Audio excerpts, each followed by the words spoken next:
심리학자 엔젤라 노크로스라는 사람이 있습니다. 이 사람은 그릿이라는 책을 썼는데 기회가 되시면 한 번 정도 읽어보셔도 많이 도움이 될 것 같습니다.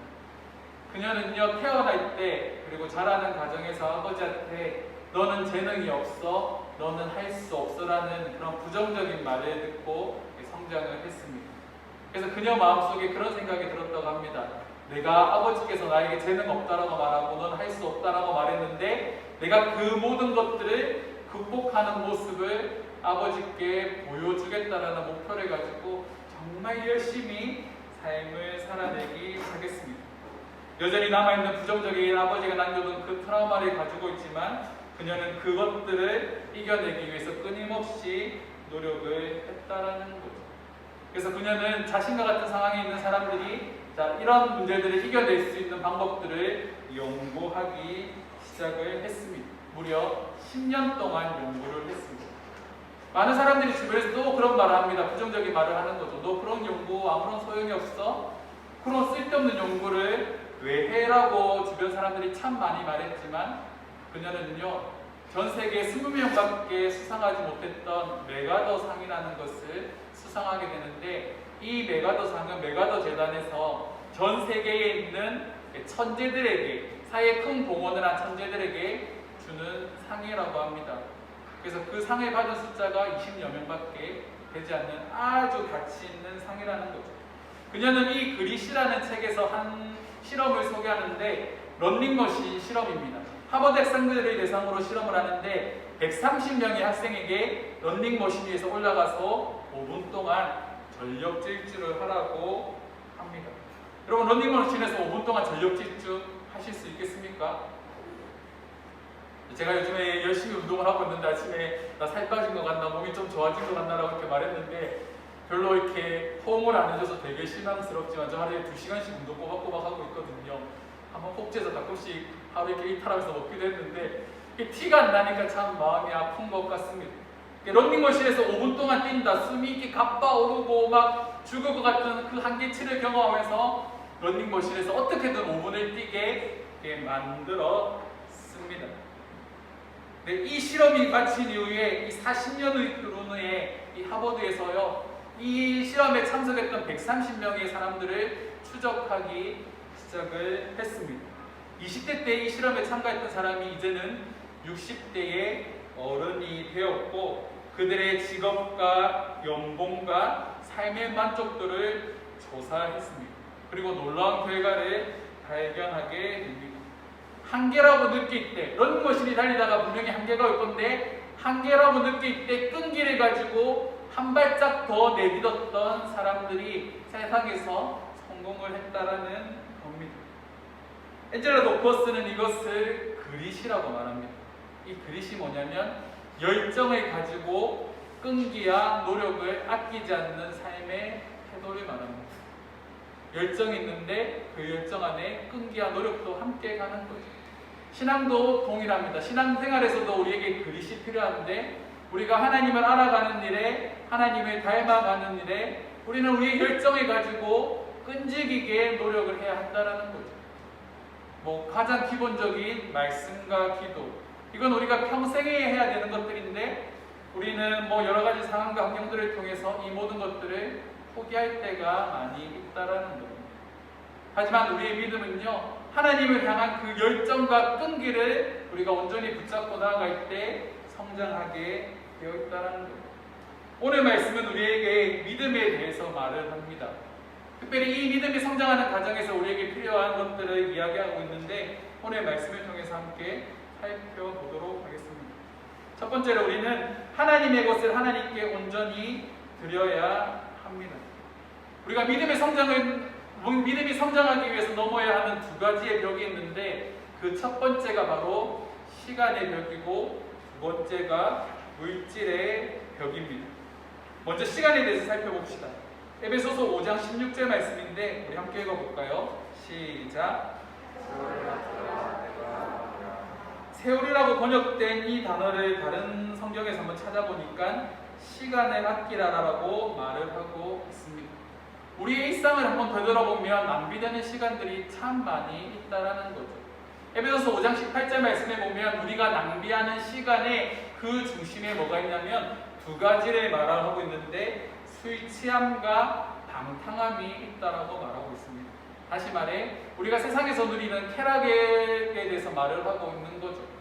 우리가 시간이 없다라고 말하지만 여러분들 우리의 많은 시간들 어디에 투자합니까?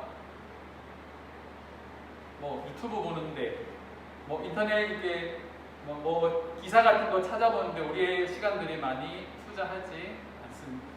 또 그렇게 찾다 보면 또 소위 말하는 알고리즘이라는 게 있죠. 뭐 넷플릭스나 뭐 유튜브나 내가 즐겨봤던 영상들이 꼬리에 꼬리를 물어서 또 다른 영상을 보게 만드는 그런 것들이 알고리즘인데 그런 것들에 우리가 참 많은 시간들을 빼앗기고 있다는 겁니다. 세상은 우리에게 이런 삶을 요구한다는 거죠. 우리에게 순간적인 쾌락을 이렇게 제공해주고 그 쾌락에 빠져나오지 못하도록 더 달콤한 것으로 우리를 유혹한다는 겁니다.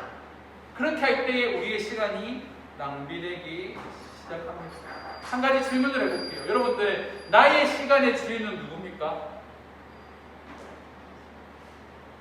나의 시간의 주인 하나님이신 거죠. 왜요? 하나님은 우리의 삶의 주인이라고 고백하는데 우리의 삶의 주인이라는 것은 나의 시간과 나의 재물과 나의 모든 일거수일투족이 하나님의 영역 안에 하나님께 소속되어 있다는 것을 의미하는 겁니다. 이 말에 대해서는 우리가 잠시 뒤에 조금 더 살펴보도록 하겠습니다. 하나님은 우리에게 주어진 이 시간 속에 우리에게 하나님께서 주신 이 시간 속에 우리에게 요구하시는 삶이 있는데 우리가 자주 말하는 하나님을 영화롭게 하고 영원토록 그분을 즐거워하는 삶을 살아가기를 원하신다라는 겁니다. 하지만 그런 삶을 쫓아 살아가야 되는 우리가 하나님을 위한 시간이 아니라 나를 위한 시간, 세상이 우리에게 요구하는 시간으로 우리의 시간을 낭비하고 있다라는 거죠. 우리가 하나님께 마땅히 드려야 할 시간조차도 우리는 세상의 것들을 쫓아가는데 사용하고 있다라는 겁니다. 저도 똑같습니다. 저도 이게 궁금증을 잘 못 참거든요. 그래서 제가 웬만하면 시리즈물을 잘 보지 않으려고 하는데 한 번 보기 시작하면 그거를 하루 안에 하루 이틀 안에 마무리하지 못하면 이게 견딜 수 없는 그런 불같은 마음들이 있습니다. 그래서 제가 자가격리할 때 말씀드렸죠. 펜트하우스 1부부터 3부까지 다 봤다고. 그거 다 보는데 며칠 걸리지 않았습니다. 계속해서 거기에 매여서 그렇게 시간을 낭비하고 있다라는 거죠. 뭐 많은 청년들에게 제가 뭔가를 하라고 요구하고 이거 같이 하자라고 말했을 때 대부분 청년들이 그런 말을 하죠. 목사님 뭐가 없어요? 시간이 없어요 라고 말하는데 시간이 없는데 데이트는 어떻게 하십니까? 시간이 없는데 넷플릭스나 유튜브, SNS, 인터넷 서치하는 것들 어떻게 하십니까? 시간이 엄밀히 말하면 시간이 없는 것이 아니라 그 시간을 온전하게 사용하는 방법에 대해서 우리가 잘 모르고 있다는 겁니다. 조금 더 강하게 한번 얘기해 보겠습니다. 하나님께서 우리에게 정해주신 시간들이 있습니다. 이 시간은 너의 것이 아니야. 이 시간은 온전히 나의 것이야 라고 말하는 시간들이 있죠. 그 시간이 언제냐면 바로 안식일, 주일입니다. 우리는 주일이 되면 하나님 앞에 나와 하나님 앞에 예배를 올려드립니다. 그리고 우리는 이 예배의 자리에 참석함으로 나의 시간의 주인이 하나님이심을 우리의 이 예배라는 행위를 통해서 고백하게 되는 거죠. 그래서 주일에 예배를 빠지지 않는 것이 참 중요합니다. 예배를 빠지면서 나는 믿음이 있다라고 말하는 사람들 죄송합니다. 그건 믿음이 없는 겁니다.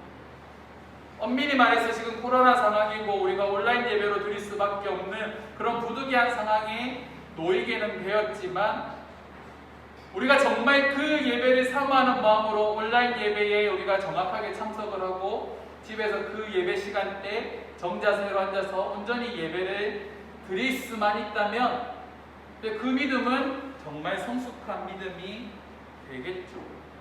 하지만 연약한 우리는 그렇지 않다라는 겁니다.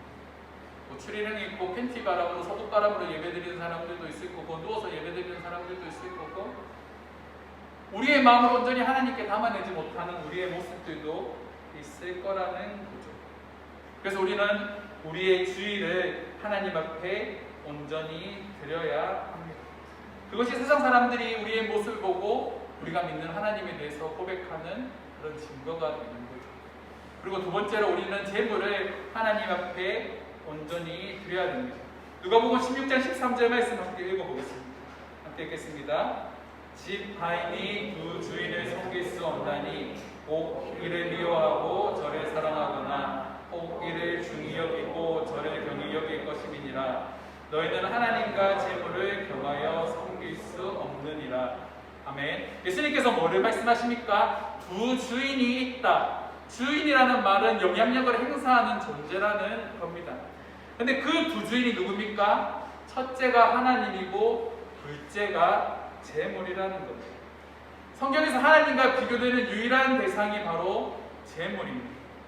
특히 지금처럼 이 자본주의 사회에서 살아가고 있는 우리는 돈 때문에 죽고 돈 때문에 사는 사람들을 참 많이 보게 됩니다. 설교를 준비하면서 돈에 대한 이야기를 좀 찾아봤거든요.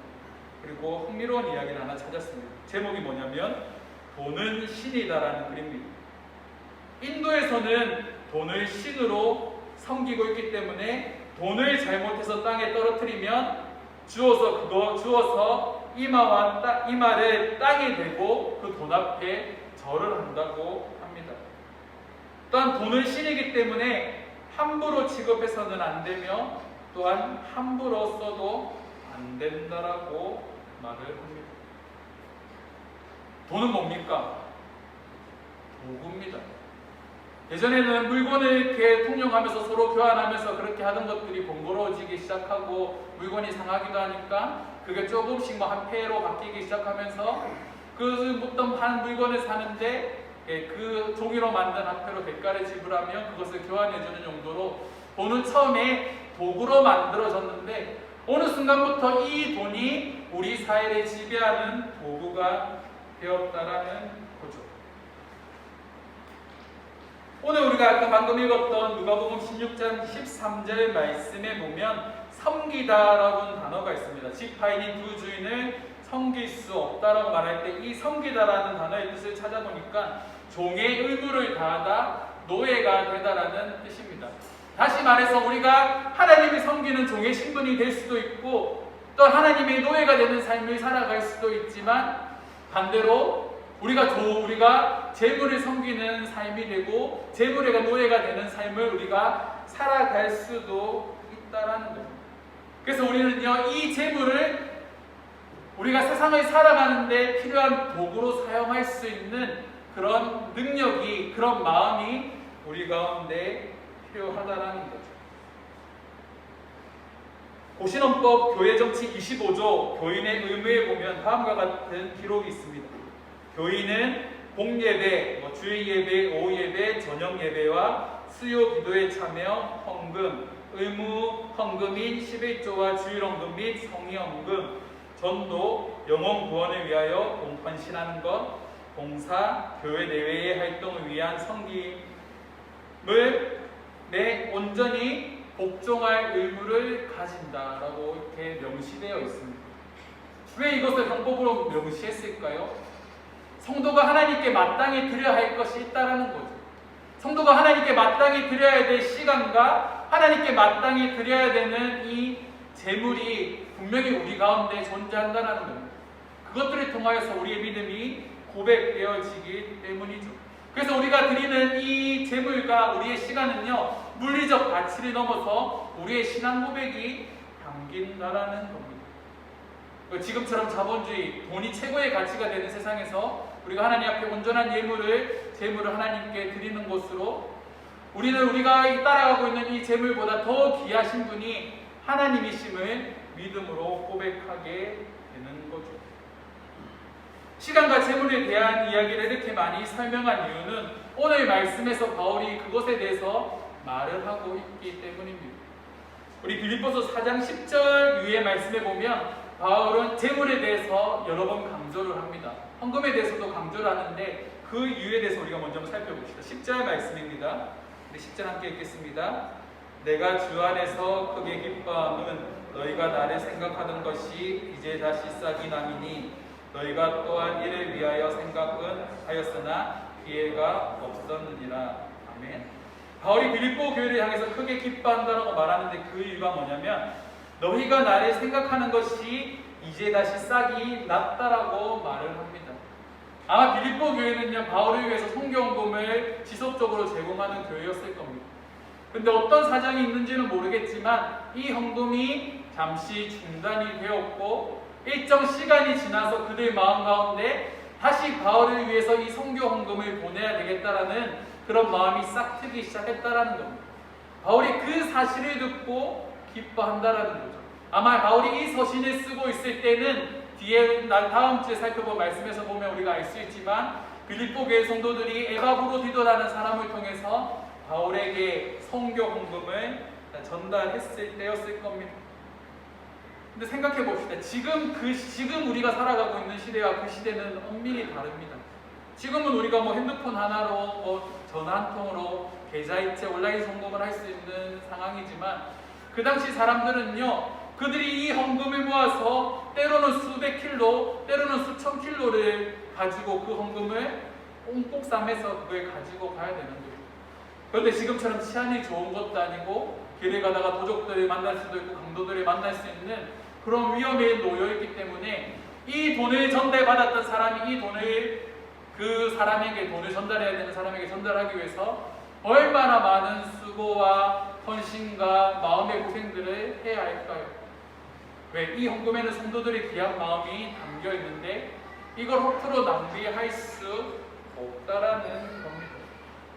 그래서 바울은요, 5장 18절 말씀에 보면 이렇게 고백합니다. 그들이 드렸던 헌금에 대해서 향기로운 제물이며 하나님을 기쁘시게 하는 것이라고 고백을 하는 거죠.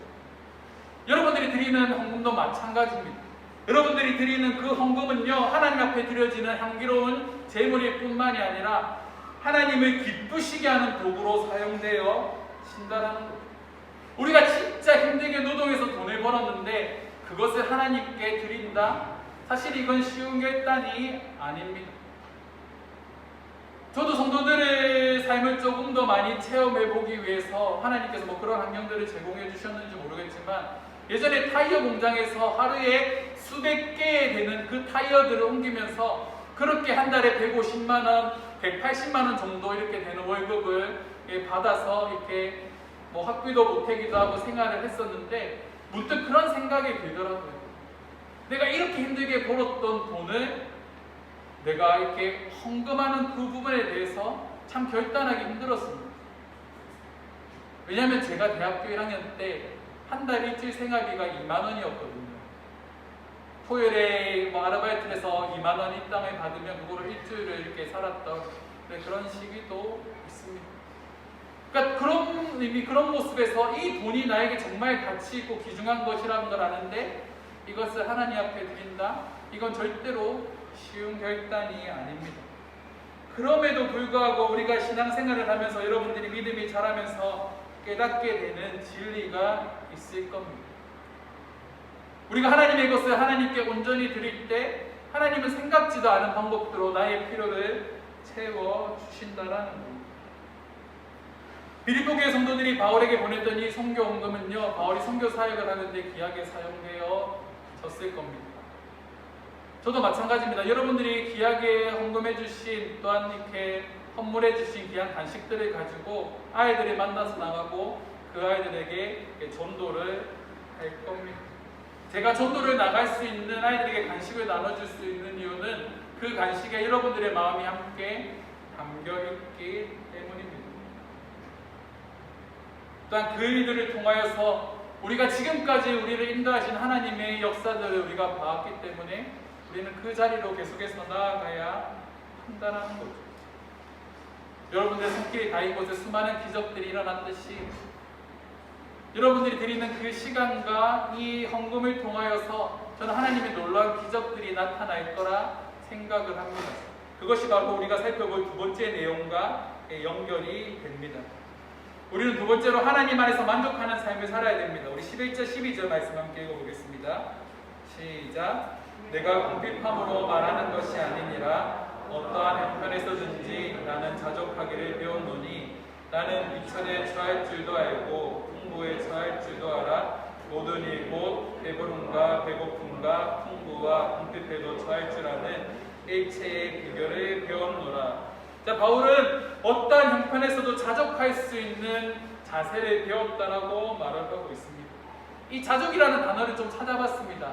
근데 이 자족이라는 단어가 바울 당시에 한 철학계 지파였던 단체였던 스토아파가 주장하고 있는 바로 핵심적인 내용입니다. 그들이 뭐를 가르치냐면 그들은 인간 속에 들어있는 욕망을 제거하면 인간은 노력으로 자족을 이룰 수 있다라고 믿었습니다. 또한 그들은요, 행복하기를 원한다면 소유의 무엇을 더하기보다 욕망을 줄이라라고 가르쳤던 거죠. 그들이 깨달은 진리가 뭡니까? 자, 우리 안에 있는 욕망, 우리가 자족하고 만족할 수 없는 가장 큰 이유가 뭡니까? 내 안에 욕망들이 너무 크다라는 거죠. 어떤 욕망요? 더 많은 것들을 소유하려는 욕망, 더 좋은 것들을 누리려고 하는 욕망, 그것들이 우리 안에 가득하다는 겁니다. 뭐 요즘 젊은 세대, 뭐 중고등학생도 그렇고 청년들도 그렇고 상상을 초월하는 명품을 좋아합니다. 근데 저희 때는 헤드, 보티카, 엘레세, 뭐 필라, 또 그때 한참 잘 노는 친구들이 까진 친구들이 입었던 뭐 잭 니클라우스, 뭐 슈페리 이런 거 아십니까? 이런 거 아시는 분은 저희 세대잖아요. 근데 요즘 젊은 중고등학생들 어떤 옷 입고 다니는지 아십니까? 스톤 아일랜드? 저는 사실은 그런 브랜드를 알지도 못했거든요. 근데 그 티셔츠 하나가 얼마일까요? 30만 원. 명품 티셔츠 하나에 30만 원, 잠바 하나에 80만 원, 뭐 100만 원. 옛날에 뭐 스페이스 처음에 나왔을 때 뭐 등골 브레이커라 그래갖고 엄청나게 뉴스에서 많이 때렸잖아요. 왜 우리가 그런 것들에 집착을 할까요? 왜 우리가 그런 것들에 요즘 젊은 사람들이 그런 것들을 쫓아 살아갈까요? 자세히 들여다보면 뭐 자기 만족도 있겠지만 많은 청년들, 많은 청소년들이 자신의 있는 그들의 모습에 자신이 없기 때문입니다. 내가 명품이 아닌데 내가 50만원, 60만원짜리 옷을 입는다고 해서 그 사람이 명품이 되나요? 옆에 나가보시죠. 밖에 나가보면 건달들 뭐 명품 빼갖고 막 이렇게 물씬하고 돌아다니는데 여러분들 그거 보면서 뭐든 생각합니까? 멋있다 생각하시나요? 꼴보기 싫다라고 생각하는 거죠. 아무리 그 사람이 명품이 아닌데 명품에 걸치고 있다고 해서 그 사람이 빛나지 않는다라는 거예요. 그런데요, 진짜 빛나는 사람들은 어떤 사람들입니까? 겉으로 드러나는 화려한 것들을 거치지 않아도 빛나는 사람들이 있습니다. 대화를 나누다 보면, 함께 있다 보면 뭔가 모르게 매력적인 사람들이 있고 뭔가 배우고 싶다고 생각이 드는 그런 사람들이 있다는 거죠. 그 사람들이 진짜 명품이라는 겁니다. 예전에 한 연예인이 그런 말을 하더라고요. 외국 연예인인데 이름이 정확히 기억이 안 납니다. 이 연예인은 엄청난 영향력을 행사할 수 있는 사람인데 그 여자가 몸에 문신을 안 합니다.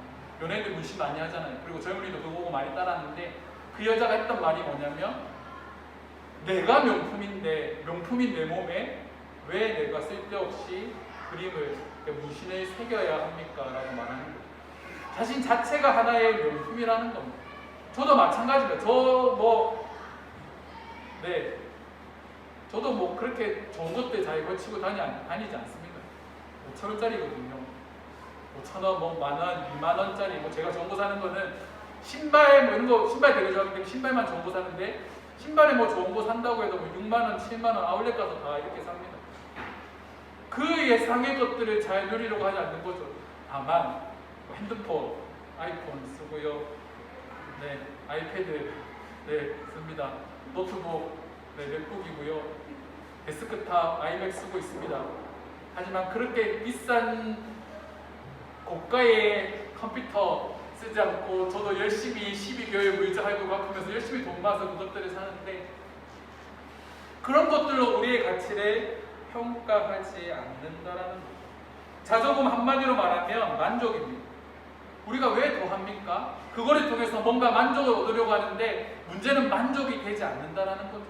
더 큰 갈증을 느끼기 시작한다라는 겁니다. 그래서 우리는 그것들을 털어내는, 떨쳐내는 그런 작업들이 우리 가운데 필요합니다. 왜 우리가 꼭 세상이 말하는 기준에 맞춰서 살아가야 될까요? 우리에게는 성경이라는 명확한 기준, 우리가 살아가야 되는 삶의 방법들이 정확하게 기록이 되어져 있는데, 그래서 우리는 세상의 것을 쫓아가지 않기 위해 끊임없이 노력해야 됩니다. 그래서 아까 제가 말씀드렸다시피 우리의 믿음에도 그릿이 필요하다는 거예요. 우리의 시선이 세상의 것을 바라보지 않도록, 세상의 것을 바라보지 않고 주님만 바라보고 주님을 향한 열정과 끈기한 노력으로 하나님 앞에 바로 설 수 있는 그런 노력의 시간들이 필요하다라는 겁니다. 그런 상황들 가운데 우리가 누리게 되는 것이 뭐냐면 만족이라는 거예요. 자족할 수 있는 마음이라는 겁니다. 오늘 설교 제목이 하나님 한 분만으로 만족하십니까? 정말 여러분들에게 질문을 한번 드리고 싶습니다. 이 설교를 준비하면 저에게도 끊임없이 질문을 했습니다. 나는 정말 하나님 한 분만으로 만족하고 있는가? 하나님 한 분으로 만족하지 못해서 내가 다른 것들로 나를 채우려고 하고 있지 않은가? 정말 참 많은 질문들을 던져보았습니다. 바울은 어떠한 상황 속에서도 자족하는 마음을 배웠다고 합니다. 바울, 그렇게 가난한 사람이 아닙니다. 로마 시민권자를 가지고 있었다는 건 그의 집안이 되게 좋은 집안, 어느 정도 재력을 가지고 있다는 걸 말을 하고 있는 거고, 뭐 좋은 학벌과 모든 것들을 다 갖춘 사람인데 그가 그 모든 것들을 포기하고 가난한 자리로, 고난의 자리로 이 복음을 전하는데 자신의 삶을 온전히 바쳤던 이유는 자신이 지금까지 쫓아왔던, 자신의 만족을 쫓아왔던 것보다 하나님을 섬기는 일에, 그리스도를 닮아가고 알아가는 일에, 이 복음을 위해서 헌신하는 일이 훨씬 더 가치 있다라는 것을 깨달았기 때문입니다. 그리고 그 가운데 하나님 한 분만으로 만족할 수 있는 마음이 생기기 시작했다라는 거죠. 이스라엘 백성들이 광야에서 생활을 할 때 하나님은 그들에게 만나와 메추라기를 제공하십니다. 그리고 그 만나와 메추라기는요, 그날 하루 거둘 수 있는 양만, 먹을 수 있는 양만 거둬야 하는 규칙과 함께 주어집니다. 근데 참 놀라운 건 하루는 내가 조금 노동하는 게 힘들어서 적게 수확을 했는데 참 신기한 게 그날 하루를 먹는데 부족함이 없다라는 거예요. 뭔가 부족한 것처럼 불안한 마음들이 느껴져서 많이 수확해서 갔는데 그 다음에 보니까 그게 다 썩어서 사라졌다라는 겁니다. 여기서 말하는 게 뭘까요? 우리가 주기도문에서 고백하는 그 고백과 같습니다. 우리에게 무슨 양식을 달라고요? 일용할 양식을 주시오. 왜 하나님 예수님께서는 우리에게 그 기도를 가르쳐 주실 때 일용할 양식이라고 기도를 가르쳐 주셨을까요? 하나님 풍족한 양식, 창고에 저장할 수 있는 수많은 양식들을 나에게 달라고 기도하는 것이 아니라 왜 우리에게 일용할 양식을 위하여 기도하라고 말씀하셨을까요? 그 자리 가운데 하나님의 능력이 나타나기 때문입니다. 내가 많은 것들을 소유한 그 자리에는 하나님의 능력이 명확하게 나타나지 않습니다. 아니요, 보이지 않는 거죠. 왜? 내가 그것들을 가지고 모든 문제들을 다 해결할 수 있다고 믿기 때문에. 하지만 내가 일용할 양식에 만족하고 그것을 쫓아 살아가는 삶 가운데 때로는 생각지도 않은 놀라운 많은 재물을 이렇게 돈을 이렇게 내야 되는 돈이 필요한 상황이 놓이게 되었을 때 나에게는 재물이 없고 쌓아놓은 돈이 없는데 하나님께서 그 문제를 해결해 주시는 그런 경험들이 나에게 점점 쌓이기 시작할 때 우리에게 어떤 역사가 일어날까요? 오늘 본문 13절에 나왔던 그 고백이 우리의 고백이 되어진다는 겁니다. 내게 능력 주시는 자 안에서 내가 모든 것을 할 수 있느니라. 최근 한 청년이 저에게 그런 말을 합니다. 이 청년이 내 신앙생활을 열심히 하지 않다가 조금 요즘에 열심히 하고 있습니다. 그리고 11조를 드리기 시작했고 감사 예물 헌금 생활도 제대로 하기 시작했는데 참 놀라운 건 처음에 내가 그것을 드릴 때 되게 아깝고 드리는 것이 꺼려졌는데 그것을 드리다 보니까 그 공백 위에 하나님의 손길이 닿이고 있다는 것을 조금씩 느끼고 있다라고 고백을 합니다. 왜 그런 고백을 할 수 있을까요? 나에게 능력 주시는 자 안에서 내가 모든 것을 할 수 있다라는 그 가능성을 이제야 발견했기 때문입니다. 그래서 우리는 세 번째 우리가 살펴볼 내용이 그와 같습니다. 우리는 내게 능력 주시는 자 안에서 모든 것을 할 수 있다라는 믿음의 고백이 필요합니다. 하나님의 일하심은요, 내가 비워냈던 그 시간과 내가 비워냈던 그 재물의 자리에 하나님의 능력이 담기기 때문입니다. 그 자리 가운데 함께 하시는, 그 빈 공간 가운데 역사하시는 그 하나님의 손길이 나에게 느껴지기 시작할 때 나는 내게 능력 주시는 자 안에서 내가 모든 것을 할 수 있다라고 고백하는 거죠.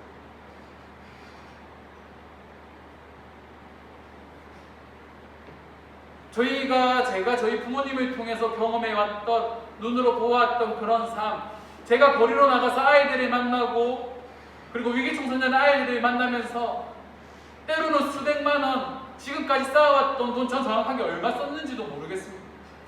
그렇게 엄청나게 많은 것들을 쏟아붓고 그 아이들을 케어하고 지금까지 달려왔는데 참 놀라운 건 저에게 지금 부족한 것이 아무것도 없습니다.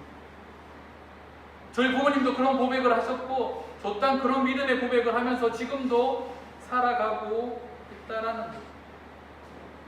그런 것들을 제가 요즘에 다시 깨닫기 시작하고, 저희 자주 말씀드릴 자가격리 시간 때 그런 모든 문제들, 내 안에 있던 그런 답답한 마음들이, 그래 내게 능력 주시는 자 안에서 내가 모든 것을 할 수 있다라는 그런 깨달음을 하나님께서 나에게 주셨는데, 내가 그 깨달음대로 내가 살아가기 위해서 내가 결단하고 포기해야 될 것들이 있구나라는 생각들이 제 안에 들기 시작했습니다. 목사다 보니까 현실적인 문제를 고민하지 않을 수가 없습니다. 이 교회를 이끌어가는 일에 또 저도 스라의 2명의 자식이 있고 아버지도 보필해야 되고 여러 가지 문제들이 있지만, 그 가운데서도 제 안에 들었던, 요즘에 드는 생각은 더 많은 사람들을 섬기는 일에 저의 시간과 물질을 사용해야 되겠다라는 그런 마음입니다. 그렇게 살아왔을 때에 하나님께서 채워주시는 능력들을 참으로 많이 경험했기 때문에 나 또한 그런 삶으로 나를 다시 한 번 더 내던지기를 원하는 거죠. 죄송합니다. 운영위원회 시간 때 이렇게 말씀드리려고 했는데 그냥 성격이 그러다 보니까 그냥 던지겠습니다. 저희 교회가 지금 3분의 선교사님들을 후원하고 있고 하나의 학교를 저희가 후원을 하고 있습니다. 매달 5만 원씩 이렇게 후원을 하고 있는데 한 군데 더 저희가 선교 헌금을 보내려고 생각을 하고 있습니다. 왜 그렇게까지 하십니까? 라고 질문을 던진다면